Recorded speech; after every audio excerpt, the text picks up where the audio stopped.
1, 2, 3.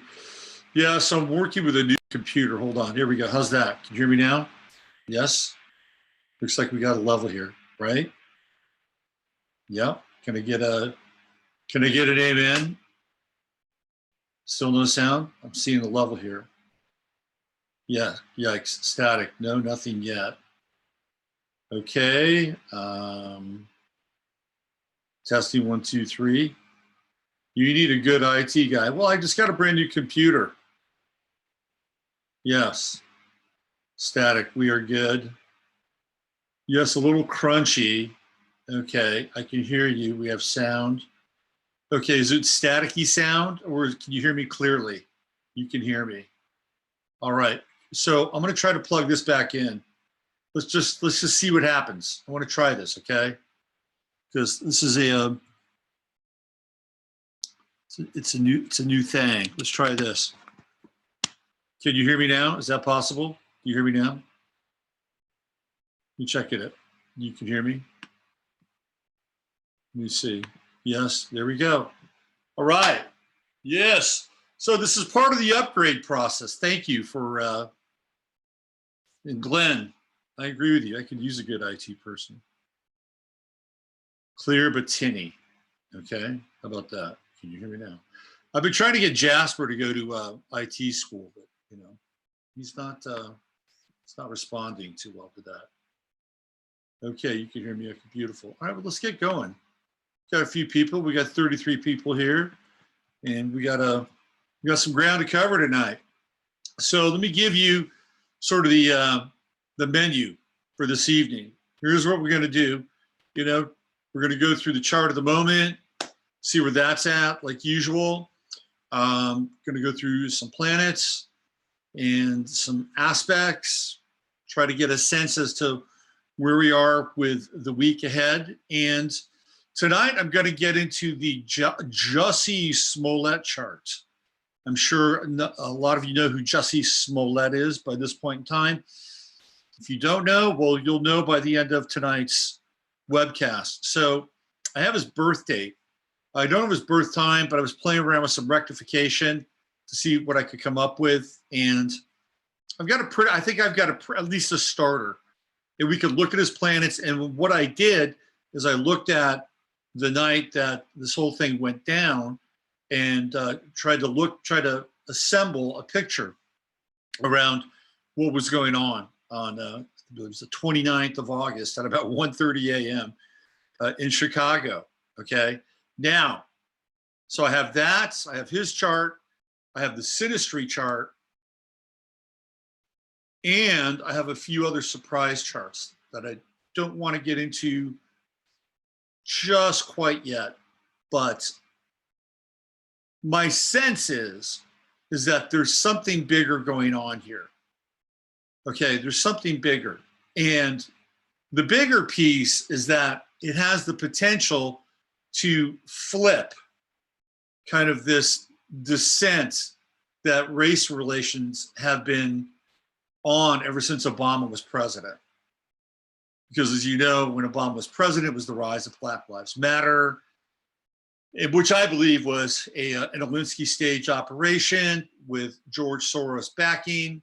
I mean, these things just don't happen, right? They're astroturf. And of course, there are aspects that are going on that can sort of drive the collective narrative or the collective theme, which we can get into. Clearly tonight we'll get into some of that.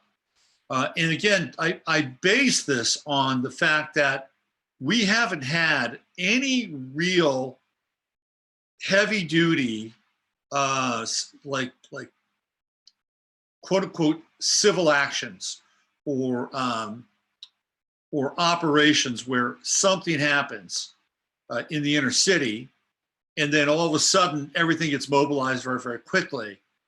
And I'll give you an example of this.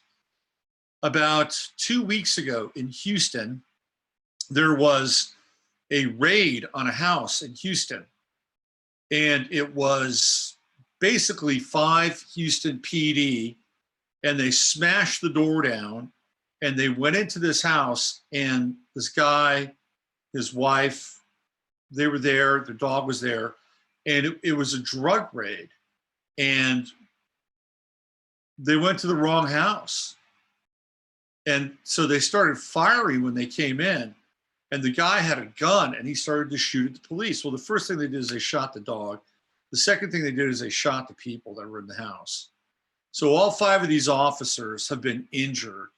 And Art Acevedo, who's the police chief of Houston, has used to be the police chief of Austin, has been basically saying that, you know, they have to go in with full force, and they've got to be able to, you know, be on their toes, and they have to be able to use firearms if necessary, right? He's basically saying we're going to shoot first and we're going to ask questions later, because the environment is so sketchy and it can be really dangerous, which I think is, I mean, I get it, but it's also ridiculous. So nothing happened around this. And this was an inner city deal in Houston, and there was no action. Okay, no action. Had this been on Obama's watch, we would have seen massive protests. I mean, there was a Black Lives Matter operation happening like every 2 to 3 weeks. And we know that these things go down in the inner cities. It happens. It's dangerous. And sometimes it's the cop's fault, and sometimes it's the perp's fault. And it's just a heavy duty environment. And you could just cherry pick on any one of these events and stage an operation, or stage an action, which is what Saul Alinsky would call these things. And Obama never once said that, you know, we need to come together as a nation. He never was a binding force during those moments. And what he did is he encouraged the quote unquote protest, the right to protest, which, you know, we have that right. You don't have that right in France, because the yellow vests this weekend they were at it. This is spreading now. The yellow vest thing, which we can talk a little bit about, is spreading in a big way. Like, I saw some yellow vest video today, and it was in London. And the yellow vesters, the gilets jaunes, they were talking to the police, and they're saying, look, you're with us. You're on our side. Don't turn on us. You should be with us. These dialogues now are starting to take place, because these events are sort of, they're like a slow cascading tectonic wave, right? It's like a slow rolling earthquake. And as these people go out on a regular basis, every week, they're into the 11th week now in Paris with the yellow vests. They're having more and more contact and interactivity with the people that are there to, you know, keep the peace. So I don't know what kind of transference is taking place, but clearly it's a very interesting phenomenon. Anyway, you know, we haven't had a number of these events. However, we've had 2 events over the last roughly 6 to 8 weeks. The first one happened at the Washington Monument, where the Covington kids were waiting for a bus, and we had this clash of cultures and ideologies, and we had a clash of agendas. I don't think the kids really had an agenda. I mean, they were there to take part in a march. They were there to take part of a you know, pro-life march. So, you know, that was an event where all of a sudden an image galvanized a reaction across all these different platforms of alternative media, social media, and traditional media. And after the threads were entangled, after all the various camera views were taken into consideration, after you could see the evolution of the event from the heckling of the Hebrew Black Teachers Union, Hebrew Black Israelites, and the AIM people, and how that all got started. You didn't see that. You didn't see the Hebrew Black Israelites calling the Native Americans or the AIM people Uncle Tomahawks. You didn't see that stuff. You didn't see them. They were the ones calling out, you know, build that wall, build that wall. And that was transposed onto those Covington kids. Those Covington kids didn't say a thing. You know, they had their own thing going on, but it wasn't, they were just trying to get through that moment, okay? They weren't smirking their way through their privilege, through the mask of their privilege. That wasn't happening.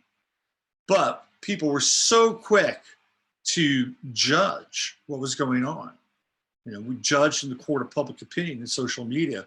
And very quickly, that narrative began to become very flimsy, and it ultimately disintegrated.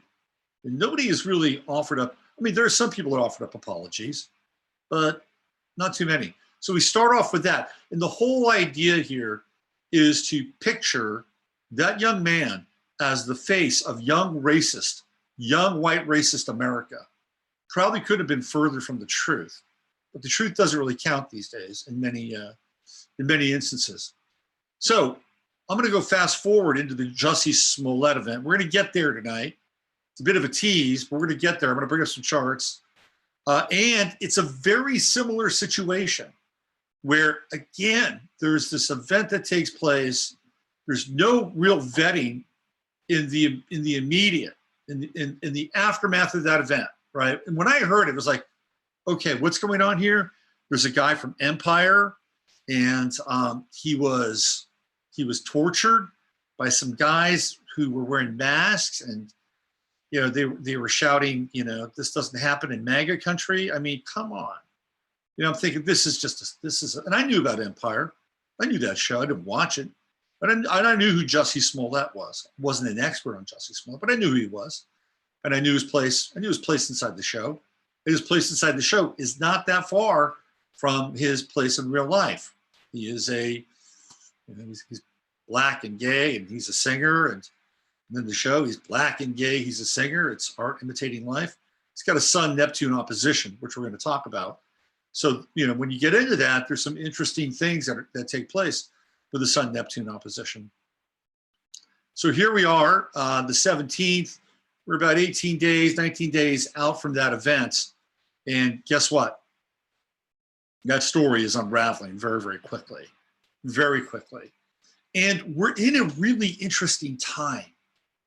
Very interesting. You know, we've got the Jupiter-Neptune square, and Jupiter's going to be squaring off against Neptune for, you know, for most of the year until it's going to go retrograde. It goes back to 14 degrees. It starts out retrograde on March 14th. So Jupiter and Neptune are going to meet again. And when they do, that's going to be a really interesting transit. That's not going to happen on the 14th. It's going to happen later. Jupiter's got to go back 10 degrees because it stops at 24.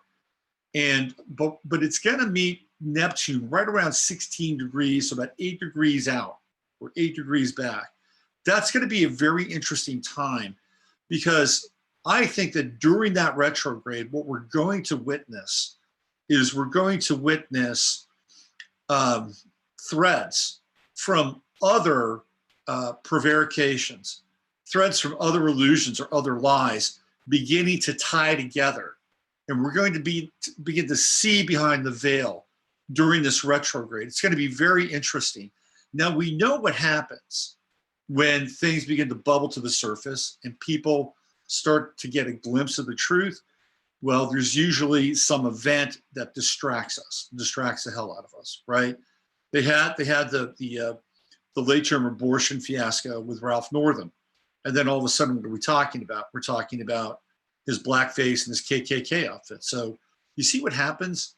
So we're going to be going through this retrograde. We're going to look at that tonight when that's actually going to happen.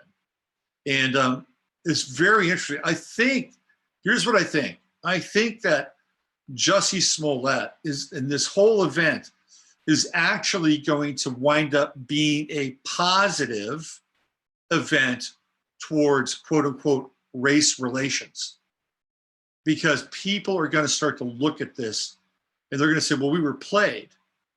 We were played. And if we were played in that event, then are we being played at a much larger level? And if that's the case, maybe we need to revisit and revise our ideas about this whole notion of racism and this whole notion of divide and conquer, because that's really what's taking place. Now, there's some players involved here, and there might have been an actual agenda with Jussie Smollett. And I'm not talking about Jussie Smollett being written off of his show, okay? They kind of need Jussie Smollett on that show. He represents a demographic, and he represents a politically activated demographic. He's also pretty close with the director of the show, Lee Daniels. In fact, he's so close to Lee Daniels that Lee Daniels even allowed him to direct an episode of Empire. So I don't think he was going to be written off the show. He does have an album coming out that's going to break on March 2nd, which is interesting. I think it is. Because was this a publicity event for his album? No, I think there's something else going on here. I'm going to try to tie some threads together, and I'm going to begin to make a case that what Jussie Smollett did was politically activated, and he did not act alone. Okay, so I'm going to get into that a little bit. Again, it's a little bit of a teaser. What else do we have? What's going on in the chat room? Did they bring back Kaepernick as a distraction? Maybe. Maybe. Hey, there's Heather. What's going on, Heather? There's Shari. You had the Smollett sorted from the get-go. Hi, Chris. I did. I knew it was a fake. Total fake. Empire, the name of the show. This is what Brother Zygos has to say. Has significance. An actor in the Kabbalah getting exposed for a false flag. It's a synchronistic state of the empire. The wizard is being exposed behind this curtain. That's a really good summation. You know, Jussie Smollett comes from a showbiz family, okay? He comes from a showbiz family, and he comes from a showbiz family in Petaluma, California. Well, Petaluma, California is where, guess who is from? Winona Ryder. Winona Ryder is from Petaluma, California. Guess who else is from Petaluma, California? Polly Klaas. Polly Klaas is from Petaluma, California. Of course, Winona Ryder has some very, very interesting connections. Her godfather happened to be Tim Leary. And her father is really connected to Johnny Depp. Her father, Michael Horowitz, he's the librarian for the Leary Library. You know, he keeps all of Tim Leary's papers and books. That's Michael's job. And of course, you know, some of you might remember who Polly Klaas was. She was abducted by Richard Allen Davis, and that happened in Petaluma, and taken right out of her home. Richard Allen Davis walks in, and the girls there's Polly and a couple of girls on a sleepover at her house. Mother happens to be inside her bedroom, doesn't hear a thing, right? And he walks in and he says, well, which one of you is Polly? He doesn't even know who he's kidnapping. And he finds out who Polly is, and he takes her. And the next few days after that is just an utter clown show, with the Petaluma PD actually stopping Richard Allen Davis for driving without a license and driving under intoxication. Can you believe that? They pulled this guy over. Apparently, there's a good chance that Polly was in the trunk of the car, and they didn't even know it. Or maybe they did, because they didn't take him in. I mean, if you've got a guy without a license and he's drunk and you let him go, I mean, the Petaluma PD's flimsy excuse was, well, since he didn't have a license, we couldn't look him up. Are you kidding me? They should have just right there. I mean, how many times have you, I mean, could you imagine being pulled over and you're smashed? It was open container. He didn't have a license, and they let him go. Oh, go sleep it off. Right. Okay. Now, I got into Polly Klaas on my website, and it was very interesting. I had a pretty extensive post about her, and I got an email. I got a comment from her father, Mark. That was quite interesting, to say the least. Anyway, talk about getting somebody's attention, huh? So that's the area Jussie Smollett is from. He comes from a family of actors. His brother, sister, they're all actors, they're all singers. And even though his mother isn't Jewish, she's African-American, Jussie's father is. So Jussie he's really the kind of the ultimate composite. You know, he's gay, he's black, and not technically Jewish, but he's also, I mean, he's a cipher. You know, he's a big time cipher. But he comes from that Petaluma area. And is it a coincidence? Is it a coincidence that he comes from yet another acting family? I don't know, but it's an unusual kind of zone, right? And then he had a very he had a pretty good upbringing, upper middle class, went to art school. So Jussie was promoted along the way. No problem. And he got a role very early. And guess what? A Disney film, The Mighty Ducks. He was one of the child stars of The Mighty Ducks. Fill in the blank Disney. I mean, a lot of this is, you know, there's a lot of associations going on here. But after a while, you see the same player showing up over and over again. It's like, oh, Disney. He gets his first role in Disney. Okay. All right. Anyway, we're going to get into that and some other stuff as well. Let's get into the chart of the moment, which I have up here, if I can find it. Oh, by the way, I've got the new platform, and the first show is going to be Tuesday on the new platform on 15 Minutes of Flame. I'm going to be traveling tomorrow, and I'm going to be in California with my mother for a week. I'm going to help her with her foot. Okay, let's get into the chart of the moment. And so Tuesday is going to be the day. I've got it pretty much set up. I just need to iron out some of the bells and whistles, just to let you know. Let me see if I can make this bigger. Oh, I love it. There we go. Let's get into a little screen shareage.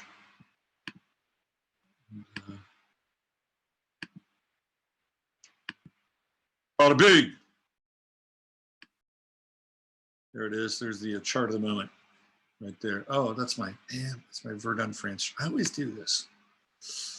You know, this is what happens when you're running with two computers, because I'm trying to break this new computer in. Just go in here. I thought I had it down. Okay, yes. Did not have it down. Let's get out of here. Bring it in. Let's do Austin. There we go. Okay.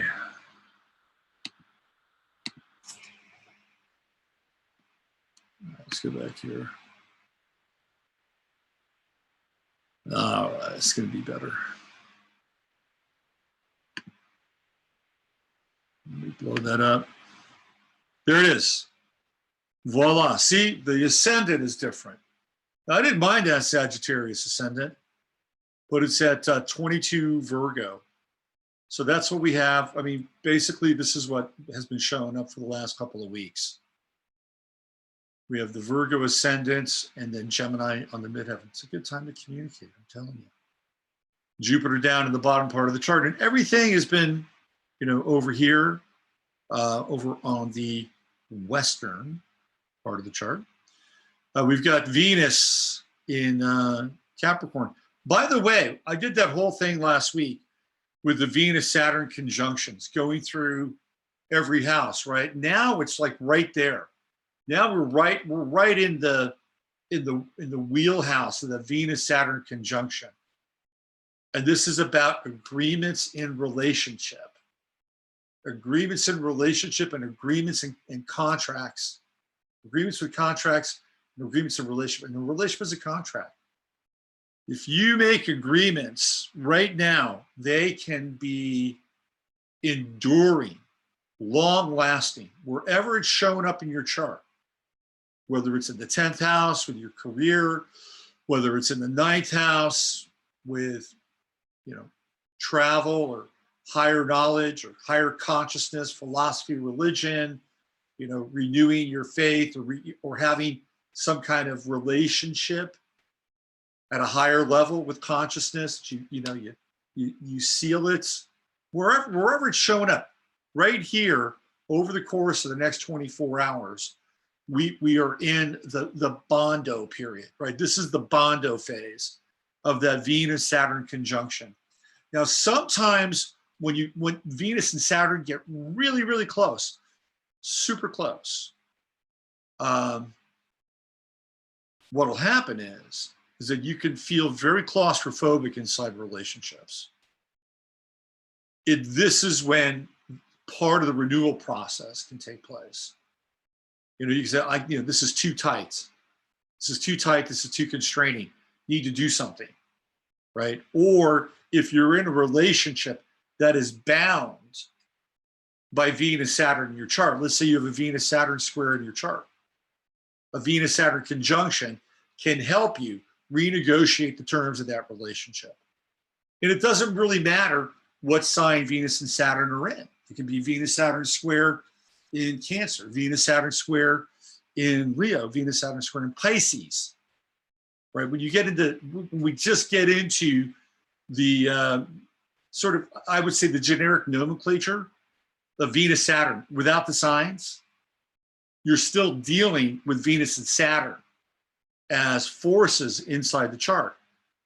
So clearly, if you have Venus or Saturn in one of the cardinal signs, it's going to be very impactful, very, very impactful. You know, you could also have maybe your sun or moon or Mercury also in a cardinal sign. And for some of you folks who are born in Pluto, with Pluto and Libra, this Venus-Saturn conjunction right now can have really profound effects. And even without Venus, right? If you've got Pluto and Libra, wherever you're born on that continuum, our friend Jussie Smollett has Pluto and Libra, Saturn is going to be squaring for you guys, Gen X, right? By and large, Pluto and Libra, Saturn is squaring your Pluto, depending on where your Pluto is, over the course of the 3-year span Saturn's in. So as a generation, Gen X and Pluto and Libra are really looking at this kind of next phase of growing up and quote unquote aging as they move into middle age for, especially the sort of the, people that were born around, 1970, 1973, 74 or so, do the math on that, they're around, 44, 45, 46, starting to happen, So the Saturn square to Pluto, for generation it's a generation, for generation, that Saturn Pluto square is getting them to think about things that have to do with, guess what? Mortality. That's Pluto. So you're looking at, well, what am I going to do with my finances? Am I going to have enough money when I get older? Who am I going to be with? Since we're talking about Pluto and Libra, that's where the Saturn Pluto square comes in. So a whole generation now is dealing with the effects of Saturn. And guess what happens when you get into that Saturn Pluto square? You get to face your fear. Isn't that great? Isn't that fun? Does everybody love facing their fear? Number one at the top of everybody's hit parade. So you get to face it, especially if the I'm alone part, which is kind of a big deal for Pluto and Libra people. So, but it's okay, right? I mean, look, we're in a process of awakening right now. This is a very interesting time. Things are happening so quickly right now. The final degrees of Uranus and Aries, it just feels like it's just, really ramping up in a big way, in a really big way. Look at where Jupiter is. Jupiter is right here in trine with Uranus, right? We got a Jupiter-Uranus trine over the course of the next few days. Jupiter is going to get closer. That's where we have an acceleration process taking place because Jupiter is bringing the expansion. See, we're living in a time right now where somebody like Jussie Smollett or what took place at the Washington monument, and other areas of our lives, you know, the truth is beginning to expand. It's getting bigger, right? And the ramifications are getting bigger. You know, it's like you fill your lungs. I mean, this is Jupiter in Sagittarius. You know, we're being filled with the potential of, you know, of this, of pneuma, you know, pneumatic, you know, it's a spiritual kind of, you know, inspiration. It's coming into our lives right now. But it's not always easy, because what happens, right, as it expands, it's pushing out the areas of our lives that are illusory. It's pushing it out, and it's becoming, right, uncomfortable. We got to push this out of here. I don't have room for this. And with the trine to Uranus, things can happen really quickly, right? Really quickly. Like, you can change your life on a dime right now if you have the right intention and if you have the right spirit to get to a place where it's like, okay, I really want to live with the spirit of truth and honesty, and nothing else is really going to get in my way. And I'm telling you right now, you can't. It can't. Not now. Not with Jupiter and Sag. Of course, we have the square to Neptune, but Jupiter is sort of past Neptune. I talked about that. So Jupiter's moved a little bit past Neptune. It's 5 degrees past Neptune. It's gonna retrograde, but really, I think the you know, we're gaining momentum with the Jupiter trine to Uranus. Okay, so the whole you know, the whole thing here is to deal with the illusory parts of our lives, whatever they are, you know, and we're all going through like really tremendous stuff right now, really amazing. And, you know, sometimes I have a bit of a cynical edge, and sometimes I look around and go, how the fuck are we going to get out of this thing? You know, because quite frankly, it's a little dark out there. However, there's something going on beneath the surface of it all, and these events are being generated. I mean, look at what Jussie Smollett has done. Let's just take this. I'm going to get to his chart in a minute, a couple minutes, maybe 10 minutes. Look what he's done. He sat out. He set out, okay? He set out to create division. He set out to create an absolutely toxic stereotype and play the role of a victim as a result, okay? That's what he set out to do. He set out to become an actor in a greater drama. So you see that guy cry on Good Morning America? He should get an Oscar for that. I mean, best performance by an actor in a non-supporting actor, because it was not a very supportive thing that he did, right? The guy's crying. He's crying in front of Robin Roberts. And it's like, I just think of that scene right there. I mean, here she is, African-American woman, she's gay, African-American man, he's gay, right? There they are, together. And what happens? She just, you know, starts throwing him beach balls. You know, he's got a cricket bat. He's hitting beach balls with a cricket bat. You ever see a cricket bat? They're about that thick, right? Smashing him. And he's crying while he's doing it. Phenomenal performance. But what is he doing? Ultimately, well, inadvertently, he's actually kind of bringing people together. I mean, think about that. Think about the dynamic. He's setting out to create division, you know, paint Trump as, you know, I'm not going to make this about Trump. I'm just, let's say he's, you know, his name is Joe, President Joe. He's setting out to make that guy as a racist, right? Because he's been on his, you know, he's been on his junk for months, and and now he's got this opportunity, this event. Okay, there's so much high strength with this thing. And then what happens? He's an absolute and utter liar.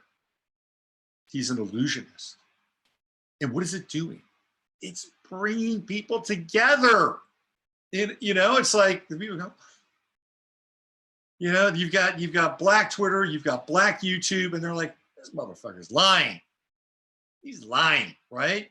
And then you've got, you know, on the other side, well, he's lying, you know, but of course it's much more, you know, on like conservative talk radio and, you know, the diametrically opposed counterpart in some ways, maybe a little bit.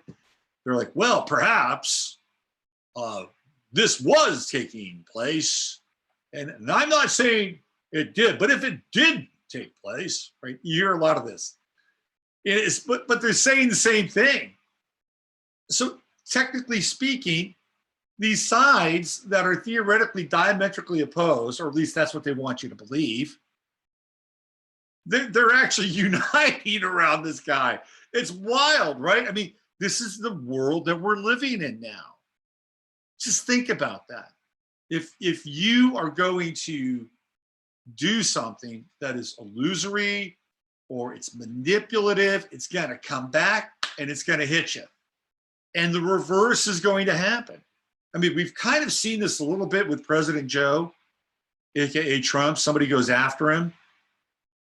And the next thing you know, it's like, you know, they're flat on their face. Robert De Niro, I mean, he went after him hard. And it's, you know, De Niro's getting a divorce and he feels pretty crappy about that divorce too. And I'm not celebrating. I'm not having a case of Schadenfreude. It's just the way it is. These are the times that we're living in. So when this mess is happening, something other is taking. I'll give you another example. Mike Pompeo. You know, I cannot think. I mean, look, I've never sat down with Mike Pompeo, but you know, I'm a pretty good read of energy. Guy's got bad energy, really bad energy.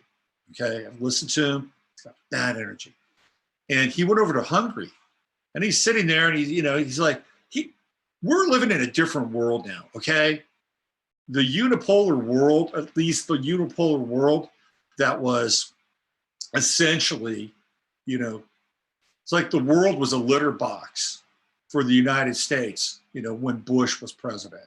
And even afterwards with Obama to some degree, although, you know, the rest of the world kind of liked Obama. Of course, he got his Nobel Peace Prize. That happened out there, right? He was a rock star, but here, you know, not so great. But Mike Pompeo goes to Hungary and he starts lecturing, you know, the vice prime minister, whatever this guy, whatever. And he's like, look, you know that the Soviet Russians, you know, before they kicked your ass, they held you down, and you can't trust them. Remember the good old days of communism? Can't trust them. You know, China, well, China's got all these strings attached, right? And before you know it, you'll be in debt to China. Screw those guys, come with us. And this guy from Hungary is like, well, hold on a second. You can't come in here and start dictating terms and conditions. The United States has trouble because for a long period of time, the United States had such a wide technological edge, and it still might if it comes down to like black tech, you know, the secret space program kind of weaponry tech. You know, we probably do have an advantage there, but you know, nobody's going to play their ace cards now at this stage of the game. But on the tech side, China has really, it's crept very close on the commercial above the line tech side, because what China is trying to do is this one belt, one road, and they're going to go right through Hungary. So they're courting Hungary. They want to wire Hungary. And they're hungry. China's hungry to wire Hungary, okay?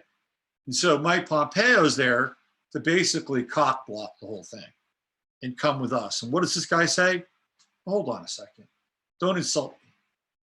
Don't insult me with your pedantics. And here we go. It's the same thing. It's like this layer of truth is starting to, you know, rise to the surface.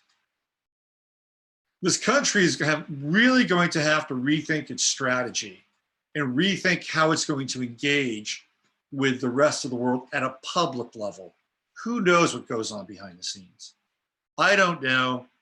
I'd venture to say that most people in the chat room, I'm holding out space for maybe somebody in the chat room knows, but eventually very little people really know what goes on behind the scenes. We might have an inkling, we could look at astrology. It's an auger and a tool. It lets us peer behind the curtain sometimes. We could make hypothetical speculation based on what we can see into this stuff. But by and large, it's very difficult to know exactly what's going on behind the scenes. So a lot of times we see a marionette show. And this is what happens. However, that said, Mike Pompeo doesn't go to Hungary and make the speech and the vice prime minister sit there and then, play a role. I think he probably sat there and said, it's ridiculous. Talk to us differently. Maybe Pompeo afterwards sat down with the guy and said, hey, look, I know it's a little hard on you there, but we really want you to work with us because this is what we have in store. Didn't hear it. What he was peddling was peddling fear. That's what he was peddling. Now, could he peddle alarm towards China or Russia? Maybe. But what you got to do is these people are making deals, and you got to make a better deal, and you've got to be a better partner. Okay, so this is the time that we're living in, and I just tried to give you a few examples. Somebody asked me about Kaepernick, and is Kaepernick a distraction for all of this? Maybe, quite possibly. I mean, the NFL owners, they're all, most of them are industrialists. Some of them have very old money, like the Rooneys and the Maras.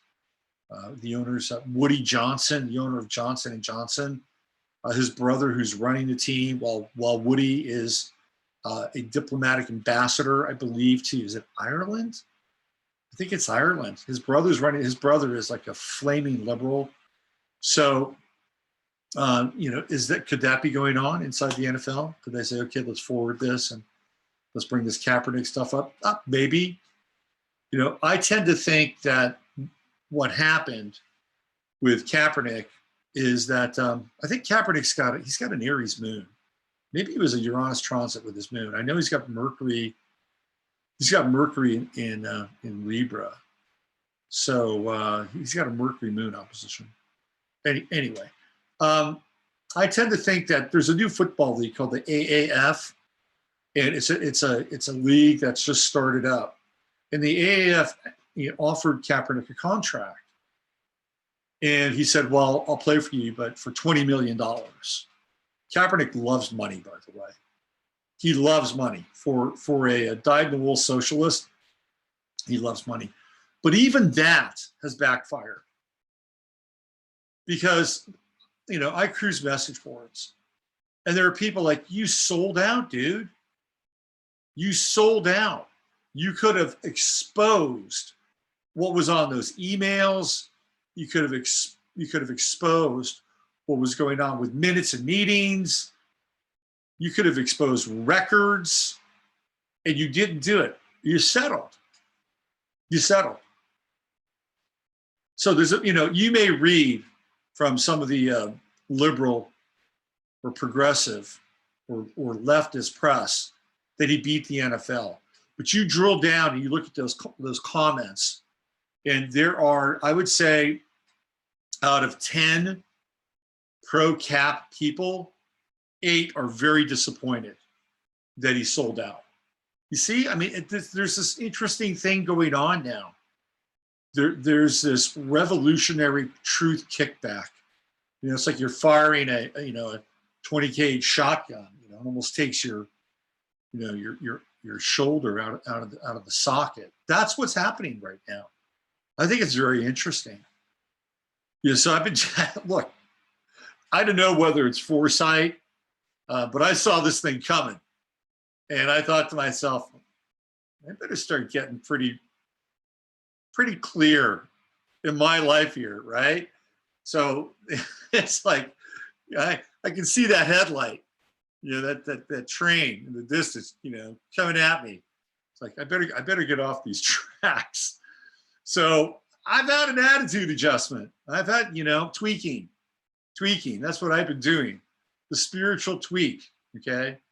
And it's been really very, very positive in a lot of ways.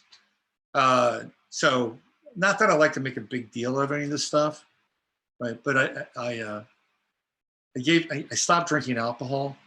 Not that I was, you know, a big drinker, but you know, I'd like to socially drink. I'd like to go down to the bar and watch football, and you know, have a Irish coffee or two on a Sunday, or you know, I would do stuff like that. I stopped. I had one drink during the Super Bowl, and that's it, because I felt like that this was, well, first of all, my health was at times not great. Okay, I was having some health issues, so I said I got to deal with this. But it also was due to the fact that I wanted to get clear, because I knew that there were going to be changes that I had to make in my life, and having a clear head. And I've done this before, and it's always been great. This gets back to astrology. This gets into my sun sign, Virgo. And it's like, yeah, I got true node in Virgo, sun in Virgo, south node in Pisces. Stay away from libations. It's astrology 101. Astrology 101. That's the vulnerable area of my chart. So, you know, boom, there it is. Luckily, I'm a Scorpio rising, so when I quit something, I can do it pretty quickly. I've got willpower. Let's put it that way. It's helped me out on a number of occasions. Anyway, that's astrology 101. So I'm doing my best to get into this place where, you know, that I can be clear. Clarity is essential. It's essential. Let me give you one other story here. Real quick anecdote, which I think could be helpful. So I have a family member. Thank God he doesn't watch this show. But I have a family member who I had a real issue with a few years back. And it got to the point where it was like hyper confrontational, like, you know, bordering on physical violence confrontational, which is never a good thing. I mean, if you have to stand up for yourself or stand up for somebody that you love or protect somebody, sometimes you got to do what you got to do. And, you know, may God be on your side. So I was very close to this point, and I stopped. I pulled back, and I didn't go there, but I was really fuming inside. Fast forward, it's last week, said family member decides to come after me again. Hadn't had any real interaction or confrontation, you know, since that time.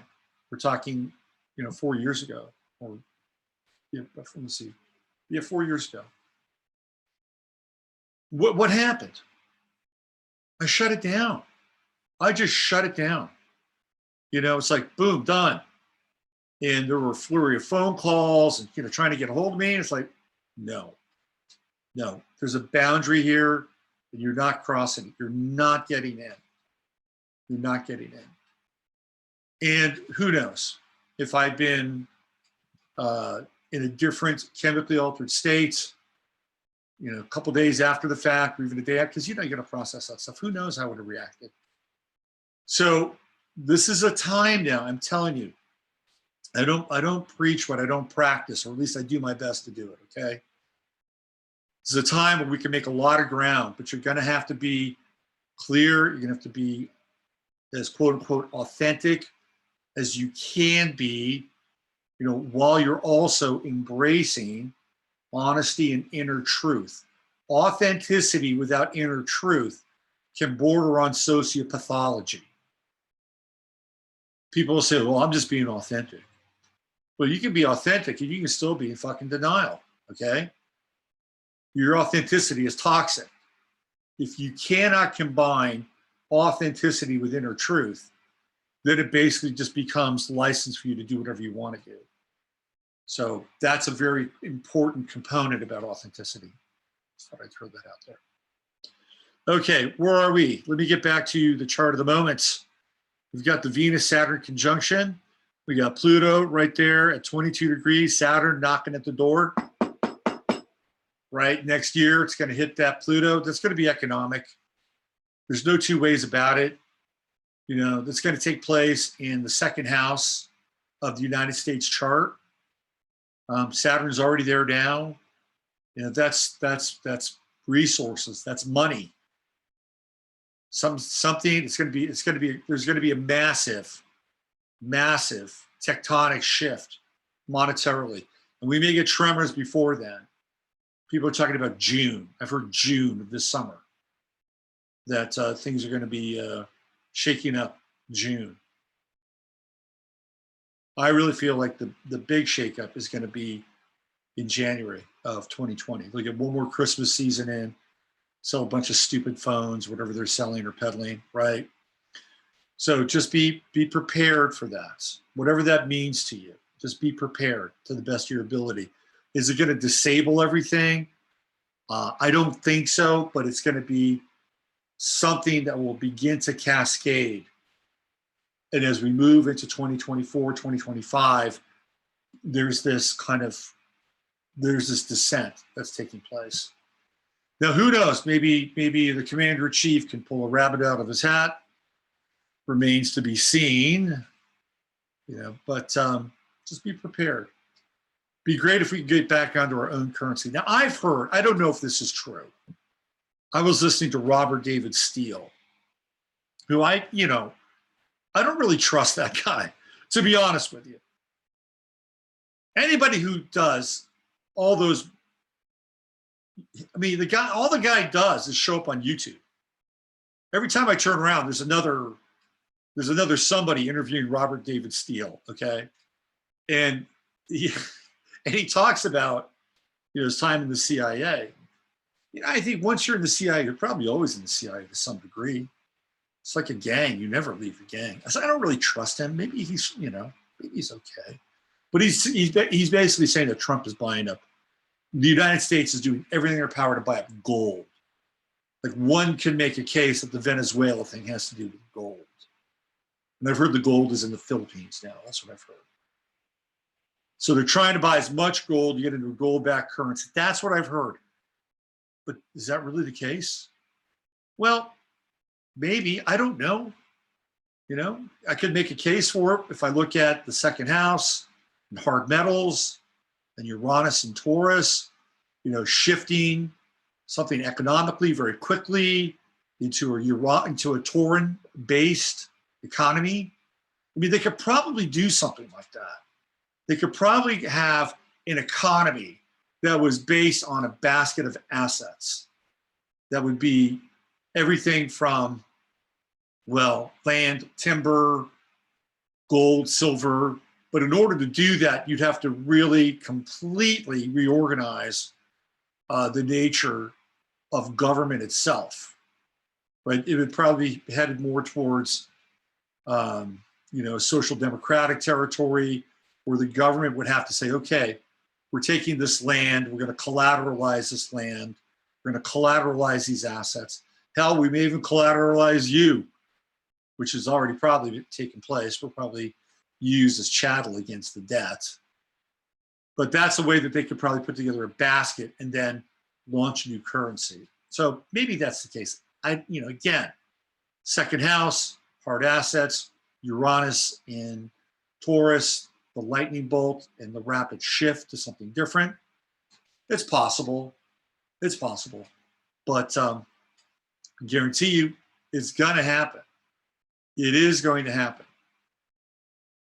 That major conjunction in the second house of the United States is going to take place. And it'll be felt by the rest of the world because we're all in it, right? It's all part of, the United States economy, which is why so many economies are trying to de-link now from the dollar. Keep your eye on that. because they know something's coming. They don't want to be completely tied to the dollar. They know it because they know that there's, you know, very little liquidity left. But if they did do that, then you'd have to get into this whole idea that you know, it's the Rothschilds and the Goldsmiths and the, you know, black nobility of Italy who've been running the money schemes, you know, since the Rothschilds basically took over the English stock market and the Bank of England. I mean, that's how long that has been going on. So you would think that there would be a game change, and you know, Trump is surrounded by Rothschild loyalists, including Wilbur Ross, who worked for the Rothschilds. So this is not going to happen unless the Rothschilds are, you know, signing off on this new economy. And are the Rothschilds up against the Rockefellers? I mean, is this really what's going on? Another subplot? I don't know. All I can do right now is look at these charts, make some summation here about what I think is going on from an energetic level, a spiritual level, because I think that actually applies to us. You know, it's where we can take what we're doing and hopefully get the water out of this town, or not the water, the fluoride out of the water in this town, which is going well, by the way. It's going well. We've got sun right there. It's at 29 Aquarius. Getting ready to kick into Pisces. 29 Pisces, going to go to 0 Pisces, and that will happen, let's see, we got tomorrow. So just be tomorrow night, 19, the 19th of February, that's when the sun kicks into 0 Pisces. I believe, if I'm not mistaken, it's Kurt Cobain's birthday. Also the birthday of one of my favorite rock stars, Ian Brown from the Stone Roses. 0 degrees Pisces.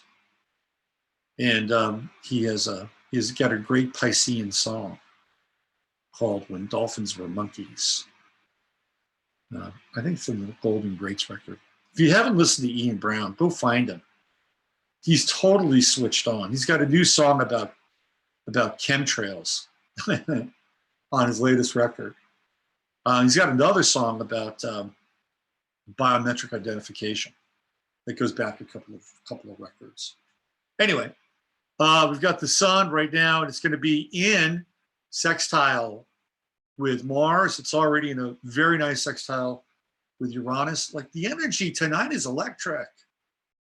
You know, we got electricity here for the next, 24, 48 hours. Take advantage of it. Snap, crackle, pop. The sun Mars sextile is dynamic, even though Mars in Taurus isn't that dynamic. It's kind of a plotter. But once Mars in Taurus gets its momentum, it is an irresistible force, right? It's like Mars in Taurus is like a rhinoceros. It's slow out of the gate, but man, once it gets going, you want to stay out of the way, right? We've got Moon in Leo, right? So we have Moon in Leo, and it's headed towards Virgo. So we're going to come up on a full moon here pretty quickly. Virgo full moon opposite the Pisces sun. And the Virgo full moon is tough. It's not an easy full moon. Why? Because the light is shining on imperfection.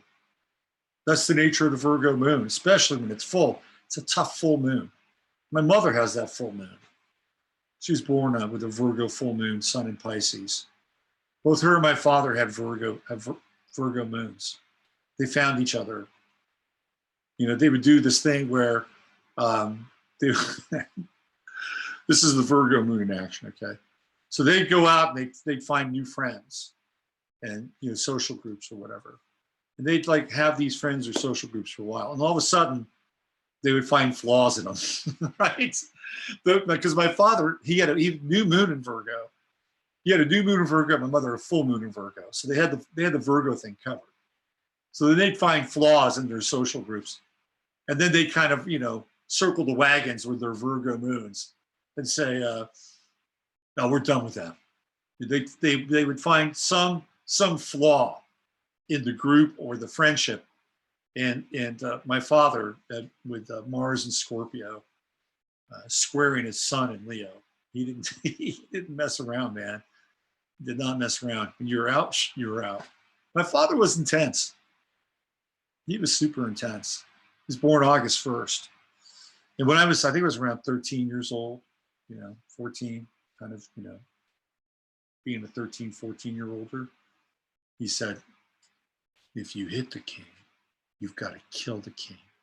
He told me that. I'm like, and he would tell me, like, with a very intense Mars and Scorpio, like, look here, MFer, right? You cross that line, you better finish the job. That's what he said to me. Like, yeah, okay. Could you imagine that now? Right? Could you imagine that now? Like some kid now be so diabolical. He'd have like record set up somewhere. What'd you say about that? About the thing with the king? You'd hit record. It's like, oh yeah, okay. I just wasn't sure. Next thing you know, there's the call to, CPS. Hey, my father said, if I hit the king, I got to kill the king. Look, I even have it here recorded. We're kind of living in that world a little bit, right? Next thing you know,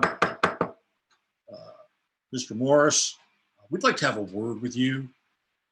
Do you consider yourself a king? What does it mean that if you hit the king, you must kill the king? Is that a metaphor? Are you literal? Is it literal? The good old days. Free range parenting, as it were. Okay, let me check in with you guys. We're going to get into some of these charts. Been ranting a little bit tonight. Let's just check in with you. See where you are. See where you are with everything. Let me find you. I got to find my way back to you. I know you're here somewhere. Oh, there you are. 9,000 windows are open. Okay, we got 105 watching. Are you threatening me? What is going on here? That's really intense. Yeah, it was, it's free range parenting, man. It was a different time. That's what happens when you live with a Leo, right? It's exactly what happens when you live with a Leo. I got a bunch of acne for the Virgo. Oh, that's good. CPS. My scary grandma, August 1st. That's Jerry Garcia's birthday is August 1st. What else we have here going on? Trump is a front man for them. The thing with Trump, I'm just telling you, man, he's got that Sun-Uranus conjunction. Of course, he's a front man for them, but don't trust him. Argentina and Paraguay are going to trade in Bitcoin. I believe the Rothschild set up Bitcoin. I know that Japanese guy is supposed to do it. I think it was a Rothschild thing. He's also surrounded by mobsters and intelligence. Who isn't, though? I mean, weren't the Bushes surrounded by mobsters? The Bushes were the mob. What about the Clintons? Well, they were the mob too, right? What about JFK? JFK's father was a rum runner, and he ran with gangsters. He knew all those gangsters. He knew Carlo Gambino. He knew the Onassis. He knew whatchamacallit, the Seagrams family, the Bronfmans. He knew all those people. What about Obama? Obama was part of a gang too. Obama was part of the Frank Marshall Davis CP USA. They're all gang members, right? They're all gang members, all of them. You don't get into power unless you align yourself with powerful people. That's just how the game works. There's no two ways about it. JFK's father made a deal with Meyer Lansky, and if I'm not mistaken, not Sam Giancana, but I think it might have been Giancana was Giancana was a friend of Kennedy's. They used to pal around. I mean, all those guys ran together. But JFK's father made a deal with the Jewish mafia and the Italian mafia, Gambino, Carlo Gambino, and Meyer Lansky. And he did a deal with both of them because he wanted his kid to get elected. And he knew these guys because he did deals with them when he was in Boston, right? They had speakeasies. And you can look around and you'll look on the internet, you'll say, well, yeah, maybe yes, maybe no. Trust me, he did, made a lot of money. He also, old man Kennedy also made money in the film industry. He owned theaters, he owned movie theaters. He also knew the industrialists who got out before the crash of the stock market. Kennedy got tips right along with the rest of them, and he pulled out before the stock market crashed. So the Kennedy family was an inside family for years. You don't get elected, you don't get into office unless you were surrounded by people in power. The deal that Meyer Lansky and Gambino made was that they would promote him and they would promote Kennedy and help him get into office. The unions would promote him because the mob had infiltrated the unions. They totally infiltrated the unions. They're sneaky bastards. Anyway, so the unions were going to support Kennedy. You know, and on the other side, you know, Kennedy would get media support. And all Kennedy had to do was to leave Israel alone and leave the mob alone. And what did he do? He started fucking with both of them. Started messing with both of them. You know, he was not into recognizing Israel. David Ben-Gurion hated Kennedy. And Kennedy did not want Israel to get nuclear weapons. He was very clear about that. And what did Bobby do? What did Bobby do? What was Bobby? He's Secretary of State, wasn't he? Right? Bobby went after the mafia, and he started to bust them on racketeering. So they wound up pissing off the people that helped them get elected. That's what happened. Anyway, you don't get there, you know, if you're squeaky clean, right? Yeah, you don't get there unless you're squeaky clean. Krista says I'm a big time feminist, so it's been a ride. She says listening to Robert has helped. Oh, that's interesting. Justice Moody, Krista, glad you have the self-awareness to admit it. God, something cool is going on in the chat room. Paula says Obama was Weather Underground. It's another gang. Absolutely. Absolutely. And they all came from super wealthy parents too. Very wealthy parents. Bill Ayer's father was rich. Okay. You want to get into these charts, these Smollett charts? Shall we do that? Okay. All right. Let me get into share screen.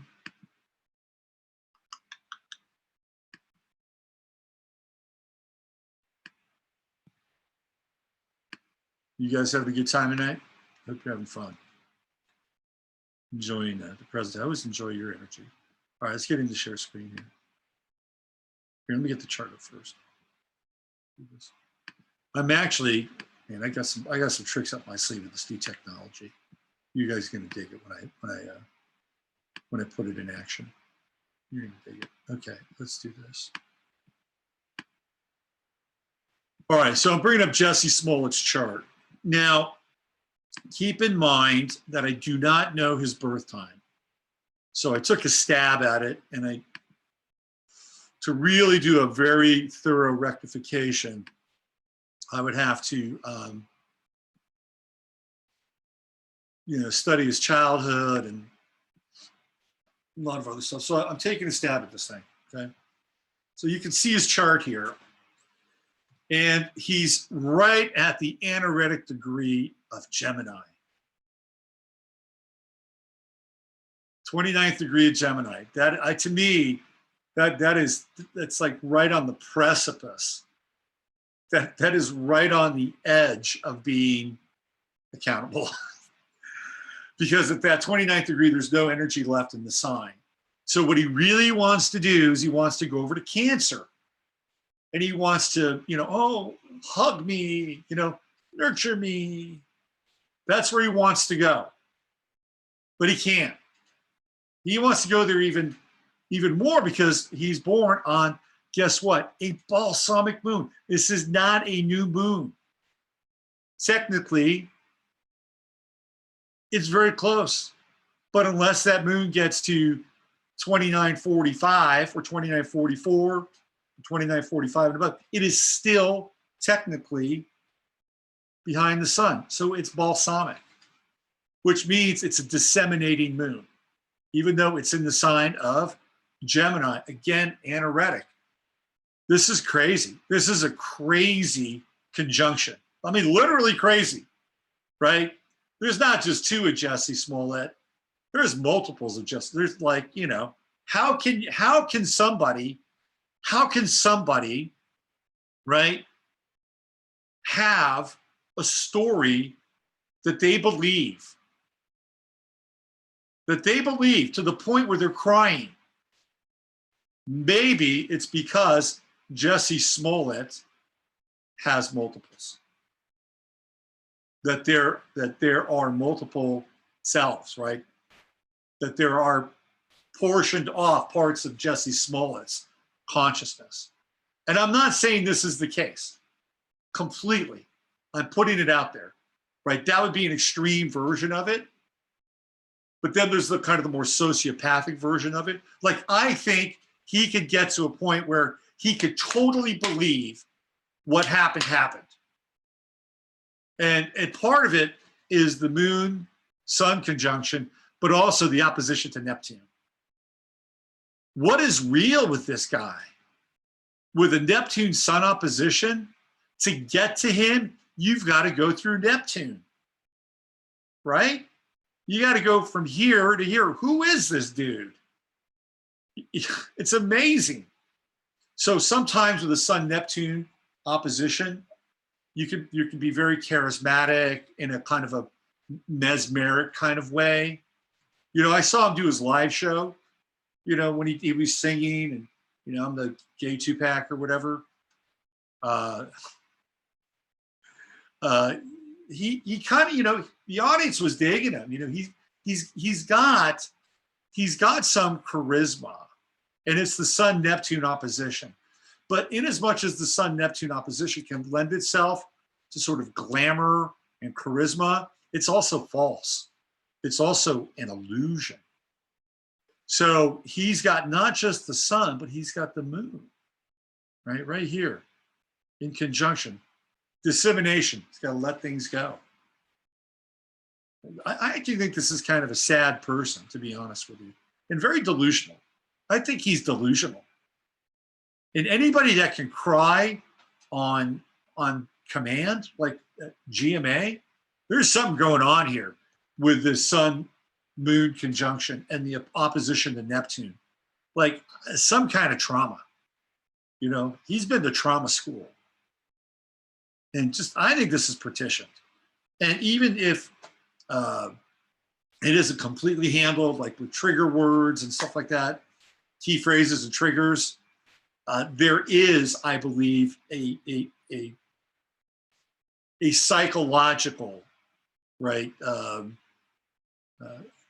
simulacra, you know, that there would be some form of schizophrenia involved here, if not outright being handled. It's right there, boom. Now I came up with Taurus rising because he's a singer, and if you look at his face, he's 6 feet tall, so he's not really short, but he's also not really tall. 6 foot, just a little over average height, but he has a face that is kind of, it's not quite Cancerian, but it looks kind of, you know, grounded, kind of solid in some ways, kind of earthy. So I went with Taurus on the ascendant. He also sings and uses his voice. That's his other thing, right? He's got a record coming out March 2nd. And he's got Mercury here in the first house, of course, in Gemini, opposing Uranus.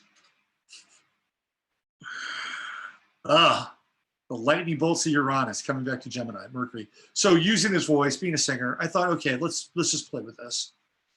And then, you know, the guys that he's involved with are the guys from Nigeria, you know, the Muscle Brothers from Nigeria.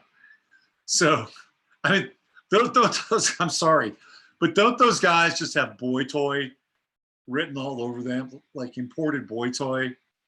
Because they've got pictures of them and Lee Daniels, the director of the show, and Jussie, and you know, I mean, it's like they look and feel like imported boy toy. That's what it feels like. Anyway, so we have over here in the 8th house, here's Neptune. You know, what's going on, what's behind the scenes. And again, if we can make a case for Jupiter coming in Sagittarius, right? Coming into the 8th house. Well, Jupiter is at 20 degrees now, and it's opposing his moon and is opposing his sun. What does Jupiter, especially in the sign of Sagittarius, represent? People from other countries, other cultures, other parts of the world. What did those guys do a day after this thing happened? Well, they flew back to Nigeria. The day after this whole thing went down. Okay, we gotta get on a plane. Let's go to Nigeria. Let's get out of here for a while. Well, they came back. Not sure entirely why they came back, but they came back. So that's the Jupiter opposition, right, in Sagittarius with his moon and his sun. People from other countries, opposition, other cultures. And right here, again, I'm just playing with this time. This time may come out. I mean, this does happen sometimes. Somebody will dig in, they'll find a time. But I'm just looking right now at kind of a sketch with Jupiter in his 8th house. It might even be further into his 8th house. Part of fortune, again, in Taurus. So singing is kind of, you know, his thing. So I put the, you know, that winds up there. And he's got Mars in Libra, right? 9 degrees, Mars in Libra. And what is it doing? Well, it's in square with the moon and it's square with the sun. And Mars in Libra is in its fall, right? It's in its fall. And who else has Mars in Libra? Ocasio-Cortez. She's got Mars in Libra. She's got a Sun-Mars conjunction in Libra. Hello? You know, this, so, I mean, to me, Mars in Libra is the social justice warrior, right? That's SJW, Mars in Libra. You know, it's a perfect aspect. You know, balance, justice, Mars. But sometimes it is SJW or aggressive for the sake of being aggressive, right? There's a time and a place for it. I mean, there's a time for Mars and Libra. You know, you can aggressively go out and balance things out, equalize things. But the thing is that it's always on. So with Mars and Libra, you need a cause. You need a thing to keep, like, you know, jacking into. Because if you don't have it, Mars and Libra can be argumentative. You know, it's the downside of Libra. You know, the best thing if you have Mars and Libra in your chart, work with your partner. Work with your partner. Find somebody that you can, you know, plug that Mars into, and together you can do something, right? That's the best application of Mars, in my estimation. My estimation. So just like I was talking about with the Saturn square to Pluto, he's a Gen Xer. He's a late Gen Xer, pre-millennial. Here's Saturn right here, and you know, it's getting ready to square off against his Pluto. Clearly, he's already got the Pluto square going on. This is not going to be good. Look at where his South Node is, right here, 13. South Node is at 13 Capricorn. He's got Saturn, 9th house. So again, I'm using this based on a time that I've created, but the 9th house is people from other countries as well. You know, in this whole, again, sort of kind of Sagittarian expansion towards greater justice, greater truth. Saturn locked down right here on his South Node. He went after the president of the United States, Capricornian figure, the father of the country, right? Captain Saturn. He went after him. Not a good thing. Saturn, South Node, the low truth boomerang. He's got the true node coming around here. And again, it's in Cancer. And what the guy really wants, I think, is a hug, to be honest with you. But he can't get out of the way, can't get out of his own way. Okay, so check this out, all right? So with this chart, Mars is in Aries. You got that Mars-Uranus conjunction. Where is that happening? It's 12th house, hidden enemies. Or right now, you'll see it when I bring up the synastry chart. Okay, and I gave him, you know, I didn't give it to him. It's just, it happens with the ascendant. He's got an Aquarian midheaven, which I thought kind of suited the guy, right? Okay, so what I want to do now is I'm going to open up his synastry chart here. This is for the night of the event, right? So, okay, here's the attack on the outside. And again, this is just, it's a chart I just, you know, kind of guesstimated with. But the reason I like this chart is because transiting Mars is in his 12th house. So this whole thing with attack, the 12th house, you know, what's really going on there? What's really happening? Is anything really happening? You know, but it's hidden. It's cloaked away. It's after midnight. It's late at night. You know, you're headed towards the dawn. You know, 12th house territory. Where does he wind up afterwards? Well, he goes to the hospital. Again, 12th house. So what's going on here? He's got Mars in opposition with Saturn. He's got a Saturn-Mars opposition. He also has the Mars in, where's his Mars? At Libra 9, and Mars at that time was at 19. It's a wide opposition, Mars-Mars opposition going on. This thing is definitely going to work against him, with the Mars, especially if he staged it, right? It's premeditated, because these guys are saying, these brothers, the Nigerian brothers are saying they paid him $3,500 and to stage this whole thing. That's what, you know, so, okay. Again, what's going on? The moon is in opposition on that night with Chiron, with Venus in his chart, and conjuncting his natal Uranus, especially as the night goes on. In Scorpio, like this is, yeah, it's not going to work. It's just, this thing is not going to work. He's going to be exposed. You know, he's going to be exposed with Chiron. He's going to be exposed with Venus. He's going to be vulnerable. You know, he wants to be hurt. He wants to be wounded with Chiron, again, based on this chart, on the ascendant. You know, what else is happening? Well, look at Pluto up here. He's got Saturn square. He's got a Saturn square happening. This is the precursor to the Saturn opposition, right? Where's the Saturn? So the Saturn opposition for him is going to take place in Aries, 3-6, right around 44. Yeah, right around 44, right here. This is the first precursor to that. He's got Saturn on his south node. Transiting Saturn, we saw that already on his south node. It's interesting. He's going to be dealing with the law. 9th house, going to be dealing with the law. And then Sun and Mercury here at the top of the chart at this point in time, right? Even if we go back like a day or two before, the Sun is trending upwards. So if we look at it from an Aquarian perspective, you know, from the radical, revolutionary, social justice-y perspective, clearly, you know, the time is right. You know, maybe his astrologer said this is going to be the perfect time for you. Do it when the Sun is transiting your midheaven, so you get the most impact and the most effect. And then there are these inconjuncts. Transiting Neptune in conjunct Saturn. You know, he's going to have to pay for this.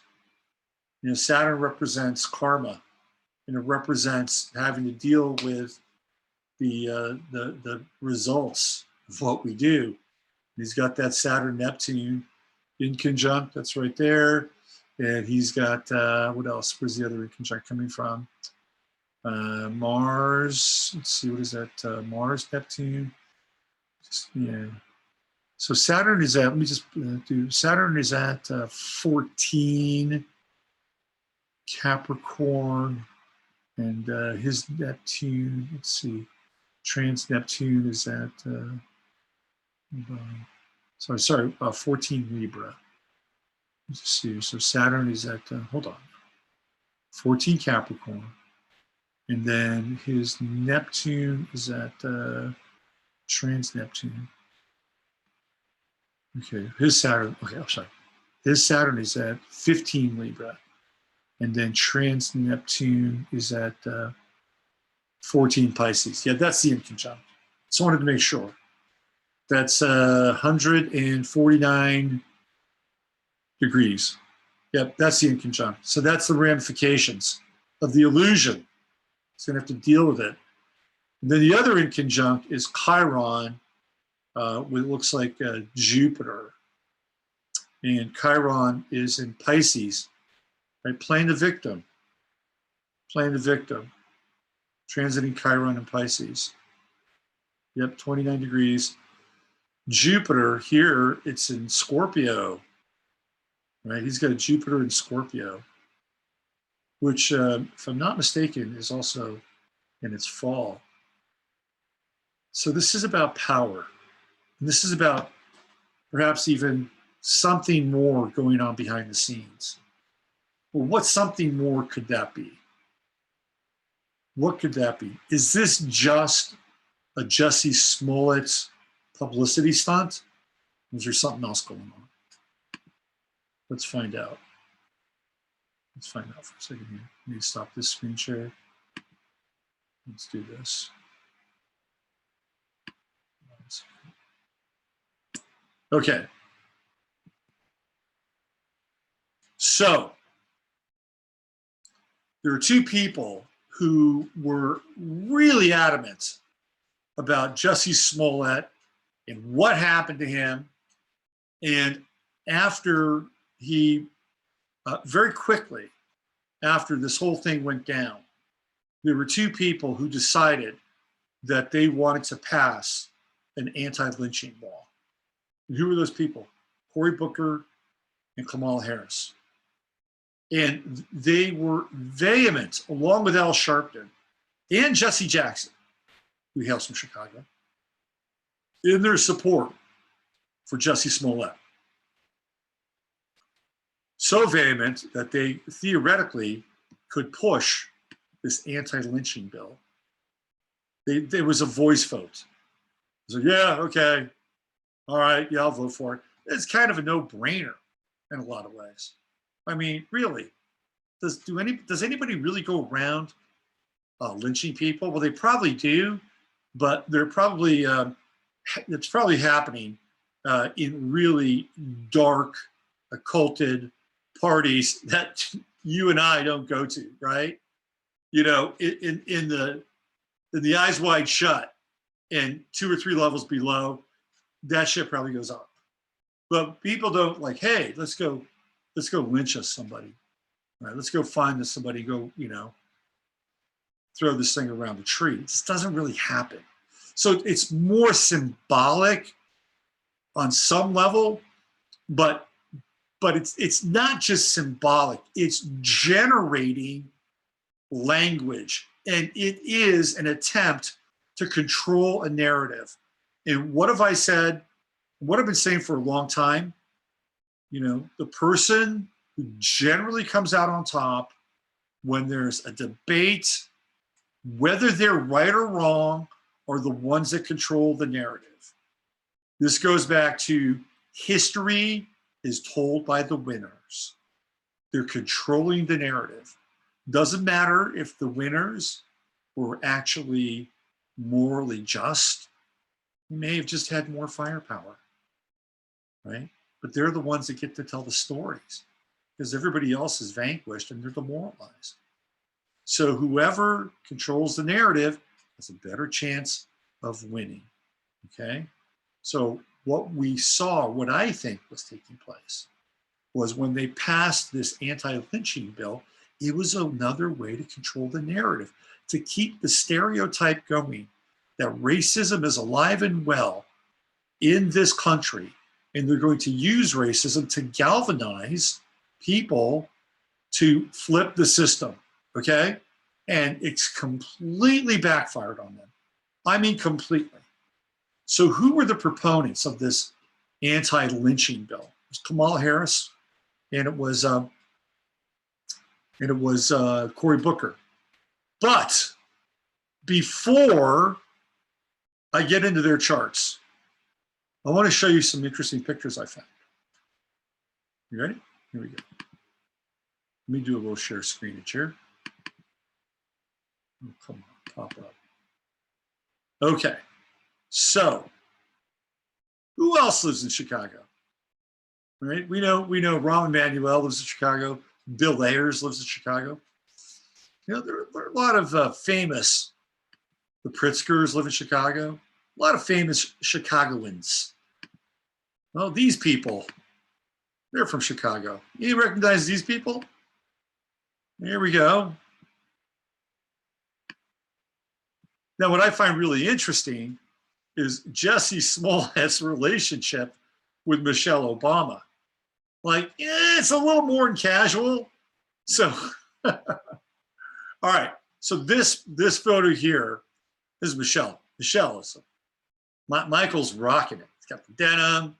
They're up on stage, and Jussie, you know, he's doing his, you know, Mercury and Gemini, Venus and Taurus.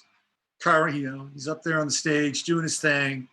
And this is for college signing day. It's like, you know, get out, you know, take out a student loan, go to college, become a social Marxist. We want you, we need you, right?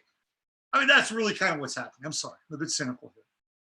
I think college is a little overrated, at least now. So anyway, here they are. They're rocking on stage, college signing day. Of course, Jussie is rocking the mic. My favorite thing with this photo is this dude here. I mean, first of all, you know, what is he doing up there? And he's like on his cell phone. He's like, to me, this is like the snowflake of the century moment, you know, with red. You know, this chick, like, she looks kind of, yeah, okay, this is all right. She's getting into it, right? This is the goofy white chick who, you know, when you watch her dance, you kind of want to look the other way. You know, like, you know that if she really started dancing, it could get a little weird, maybe, you know, a little embarrassing. Here's Michelle, her rock star moment right there. And this brother, he is tearing it up. He is feeling it, right? He's on. And she's cool. Like, man, she's in it. She's cool. She's cool, right? They're cool. They're in the cool vibe. And then there's, okay. And then you have this face back here, just half the face. This almost looks like a kind of a, you know, like a Magritte painting or something. There's something very surreal about just this half a face sticking out. Then you have Jussie, very, you know, he's very into what he's doing. And then there's this dude. He's like so high on this moment. He's got to just capture it somehow. I don't know whether he's filming himself. He's like, I can't believe this. I'm on stage with these people. I'm singing, you know, I feel like I'm on Glee. You know, this is classic. All right, here he is again. Oh man, they're tearing it up. Jussie is bringing it. And there's Michelle.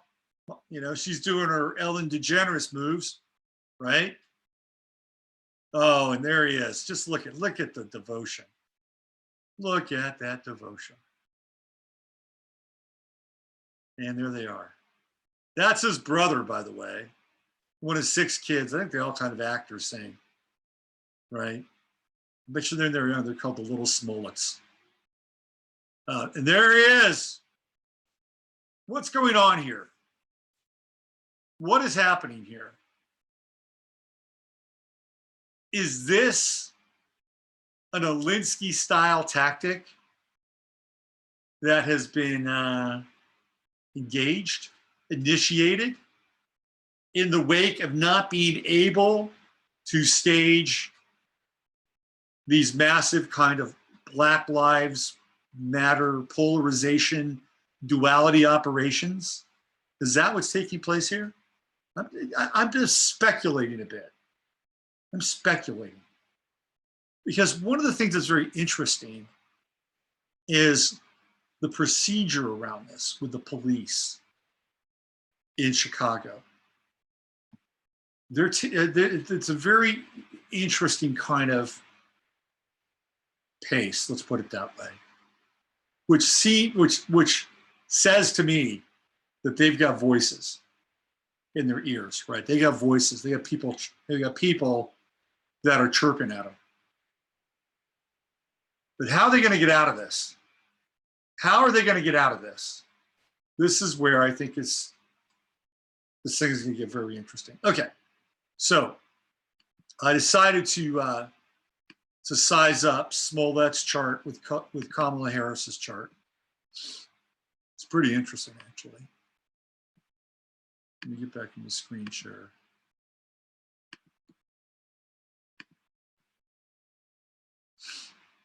Let me see. That's it. Is that it? No, hold on. Stop that share. 1 sec. My apologies, boys and girls. Let's see. Let's try this one. There it is. Okay. So Kamala Harris, she is a Scorpio, born on October 24th, 1964. She's a Scorpio dragon. I would say do not underestimate this woman. Don't underestimate her, although she did make a major faux pas, right? You know, with them. Oh yeah, I was getting high. I was getting high in college, and I was listening to Tupac and Snoop Dogg. They weren't even around then, right? They weren't even. Tupac was at some arts academy in Baltimore during that time. Who was she listening to? She's probably listening to Teddy Pendergrass, Lionel Richie, maybe Bob Marley. Let's give her a little benefit of the doubt. She is from the Caribbean. The father's, I think, from Jamaica. So maybe she was getting high listening to Marley. But contemporary kids don't know about Marley, so she's got to update her profile. All right, but don't underestimate her. She's a dragon Scorpio. This is a person who is very, very clever, smart. Sun Mercury conjunction. Maybe she wasn't smart in her reference points, but she's cagey, instinctual, smart. And she was at a rally recently. I think it was it North Carolina? It was somewhere in the South, and there were a lot of people at this rally. Do not underestimate this woman. She's got a grand trine. Saturn, right? Saturn here.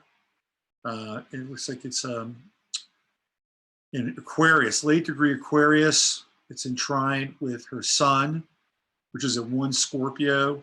And she's got that moon, which is right at 25 Gemini, still in trine, right? Now, this is her on the inside. That's her ascendant.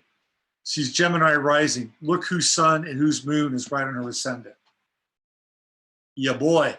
Jussie, right there, right on her ascendant. Her true node, right here. Sun conjunct true node. Jussie's moon, Jussie's sun, right there on the ascendant. Clearly, there's an astrological connection. Clearly, something's going on here, right?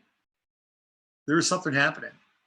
Communication, Gemini, number 1, but very personal, extremely personal. But there's other things going on too here. Look, his Jupiter is right here, conjunct her sun. Look at that. And Pluto's not far behind. Sun, second sun, all trining here, right? Trine. These two know each other. These two know each other. And I think Kamala Harris knows exactly what happened. I think she knows the truth. I think she knows that this was all part of a larger plan to control the narrative. And her and Cory Booker were going to be the point people to do this. And Jussie Smollett, the actor, was being engaged so that they could control the narrative and continue to create this divide and conquer fake racist tableau. And it's blowing up on them. Look at where his Venus is. It's conjuncture Jupiter. Very strong connections here. Look at, they're born like, let's see, he's born in 84, no, hold on. 82, he's born in 82, right? 82, right there, I'm sorry, I was looking up from the space. He's born in 82, she's born in 64. Few years difference. Their Black Moon Liliths are conjunct. Look at that. They're like kissing cousins right there. You know, and in her 7th house, she's got secrets. Kamala Harris, she's got secrets. That Black Moon Lilith right there in her 7th house, damn. And let's see, where's her Black Moon Lilith? It's in Gemini, Sag, right? Cap, 1 Cap. She's got secrets. She's got secrets around power, older men. Can you say Willie Brown? I just did. Willie Brown was her mentor in San Francisco. Willie Brown is the guy that was told prior to 9/11, like 24 hours, 48 hours before 9/11, don't fly on 9/11. You got to call. He even said it. That was Kamala Harris's mentor. Okay. So they've got secrets. They've got secrets. Black Moon Lilith. This is shadowy. Shadowy agreements. 7th house. Look at this. Look at that Venus. I think he was going to get money. There was some, like he was getting, like there's, what he did is tied to money. That's what I think. It's tied to money. There's some kind of remuneration going on here. Maybe it's like she gets elected president, he gets a post position. I don't know. There's something about money and resources with Jupiter Sun, Jupiter Venus, and look at that. This blows my mind right here. Moon conjunction, Sun Moon conjunction on her moon, conjunct her true node. Check that out. Don't underestimate this woman though. She's connected. She's connected. Although, and I doubt if it will, but if this ever got back to her, this thing, this would be torpedoed. Okay. Connection. There is a connection between these people. All right. I think I have Cory Booker's chart as well. Let me see if I can find that. Okay. I have it. Give me 1 second here. Smollett's industry. Is this it? No, darn it. Let me see if I can find that chart. Because he and Cory Booker have some very interesting connections too. But I think the real connector, in my estimation, is probably Harris. Just looking at those charts. Let's see what I got going on here. Here we go. Give me 1 sec. Looking into my email. Okay, here we go. Didn't download this thing.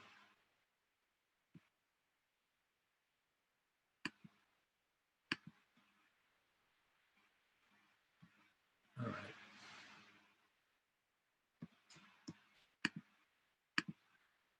So this will give you a chance to look at Cory Booker's chart as well, if you haven't seen it before. Yeah, let's do that. Okay.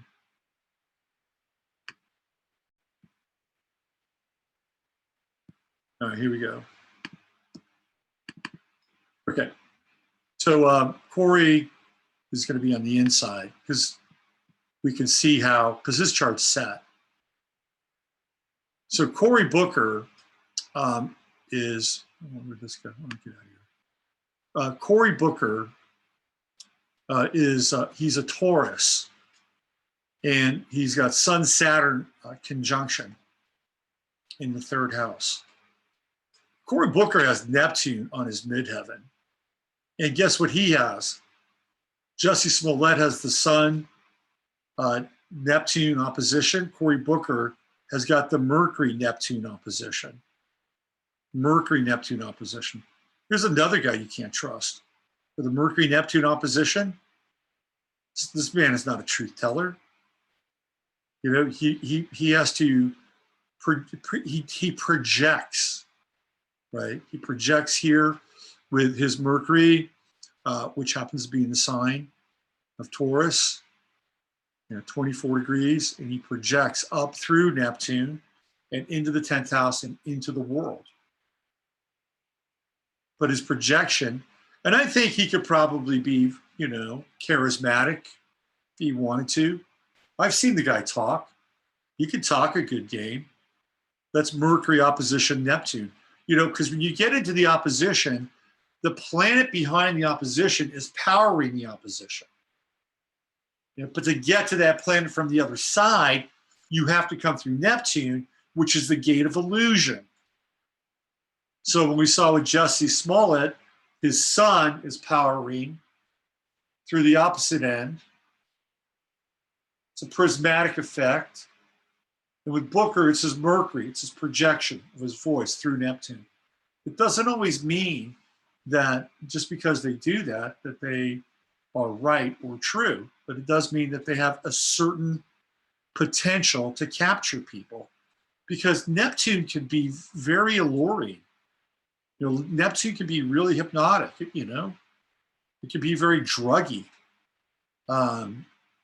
So it can be mesmeric. Look what we have here. That's Jussie Smollett's Venus, and it's right on Cory Booker's Mercury. Right there. Right there. Hello? Can you say connection? Absolutely. 100%. And it was Kamala Harris and Cory Booker who were the two people who were on this. They were vocal supporters of him being a victim and passing this lynching law bill through, because we know that every Friday night in towns that are 5,000 people and less across Middle America and the South, they just got to have a good old lynching going on Friday nights. What else is going on here? Well, interesting. Some other interesting stuff. We have Jussie Smollett's Neptune conjunct Cory Booker's Mars right here. And then we have oppositions, a lot of oppositions. Booker's got a Venus Chiron conjunction. He's got Venus in Aries, 10 degrees. That's interesting. This guy's I think he's got a history of domestic abuse. There's violence here with his Venus conjunction with Chiron and Aries. There's some violence. Didn't he have trouble with his girlfriend or something like that? Didn't that come out? I don't think that's the only incident, by the way. Not with this. Okay, so we've got Venus-Saturn opposition. And what is that? Venus-Mars opposition. Interesting. Very interesting. Sun-Moon conjunct his black moon Lilith, 5th house. That's romantic. What else do we have here? We've got Moon in Virgo. Oh, interesting. So this full moon coming up is going to be in Virgo. And in Cory's chart, he's got a Moon-Neptune square. Moon-Neptune square. Interesting. Very interesting.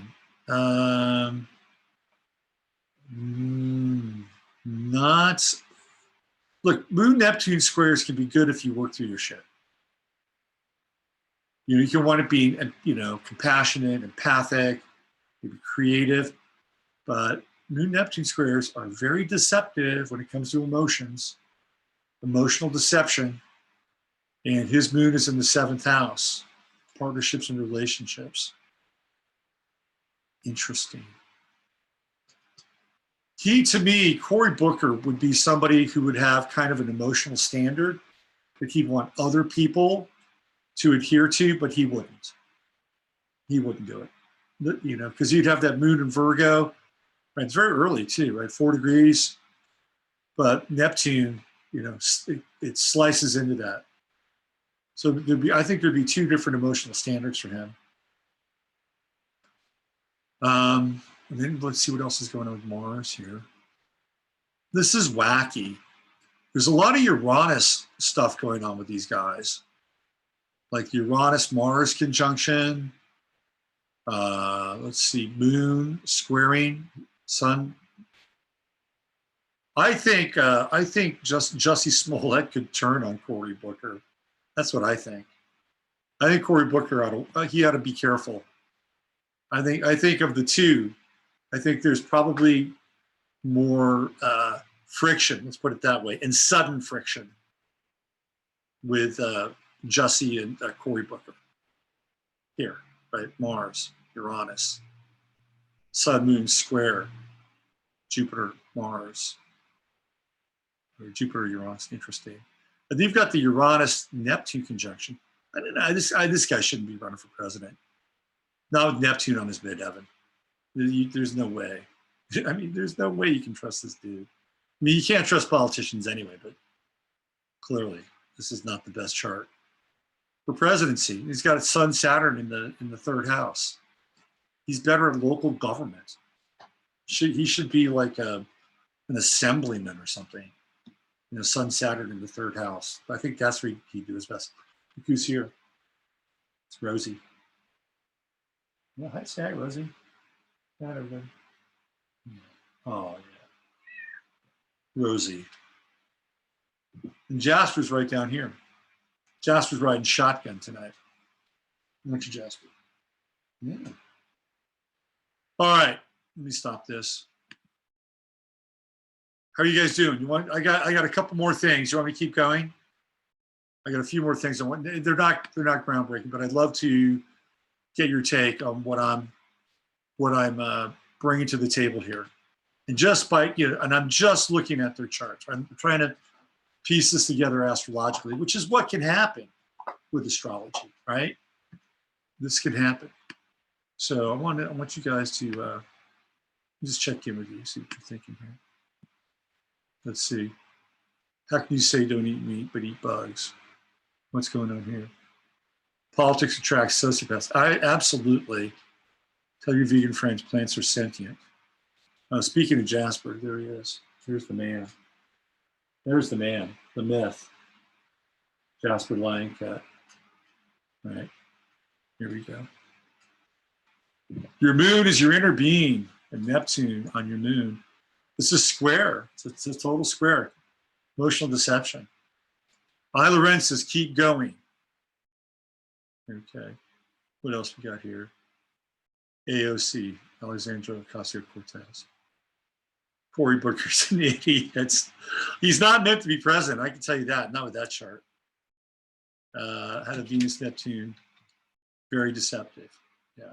Cory Booker says the Americans will be denied right to eat meat in 10 years. Interesting. Yeah. He's delusional with Neptune on his midheaven. Okay, so there's one other thing I wanted to bring up with you guys, which I thought was really fascinating. I'm going to try and do a share screen here and bring this in. Okay, so this was when they theoretically, I don't even know if Trump has signed this bill, this budget bill, but it was supposed to have been signed 10 o'clock on Monday, right? And I went over this chart on the Friday show. And the one thing that really grabbed my attention here was Moon at 0 Cancer. And the true node in the 4th house. So this is Washington. This is the White House. Okay, remember, the true node in Cancer represents what? Mothers. Mothers.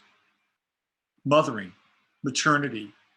You know, we've seen this. We've seen this whole maternity thing, you know, go on with or really kick in. And I mean really kick in with late-term abortions and some of the pretty intense